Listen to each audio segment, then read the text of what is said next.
বাংলা সিনেমার অন্যতম সফল নায়িকা সারাহ বেগম কবরী মাত্র ১৩ বছর বয়সে সিনেমার রঙিন জগতে এসে যিনি নিজেকে রাঙিয়ে নিয়েছিলেন আপন আলোয়।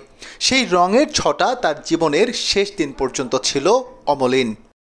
নির্মাতা সুভাষ দত্ত সুতরাং সিনেমার জরিনা চরিত্রের জন্য একটি মেয়ের সন্ধান করছিলেন। ঠিক সেই সময়ে কবরীর সন্ধান দেন সিনেমাটির সঙ্গীত পরিচালক সত্য সাহা। তবে বেঁকে বসেছিলেন কবরীর মা।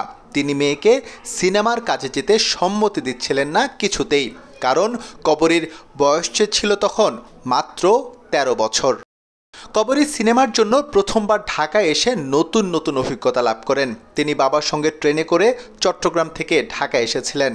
ঢাকায় থাকার জন্য উঠেছিলেন পুরান ঢাকার বিউটি বোর্ডিংয়ে। এমনকি জীবনে প্রথমবারের মতো টুথপেস্ট দিয়ে দাঁত ব্রাশ করেছিলেন সেখানেই। সিনেমায় কবরীর অভিনয়ের বিষয়টি চূড়ান্ত হওয়ার পর শুরু হয় তার নাম নির্ধারণ নিয়ে আলোচনা। সুভাষ দত্ত লেখক সৈয়দ শামসুল হককে অনুরোধ করেন একটা নাম ঠিক করে দিতে।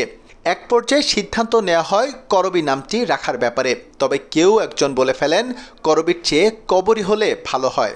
ব্যাস, তারপরে দুটো নাম নিয়ে শুরু হয়ে যায় ভোটাভুটি। এতে কবরী নামটি শেষ পর্যন্ত চূড়ান্ত হয়।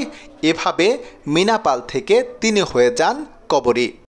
কবরী অভিনীত প্রথম সিনেমা সুতরাং ১৯৬৪ সালে মুক্তি পায়। এর মাধ্যমেই তিনি মিষ্টি মেয়ে হয়ে ওঠেন।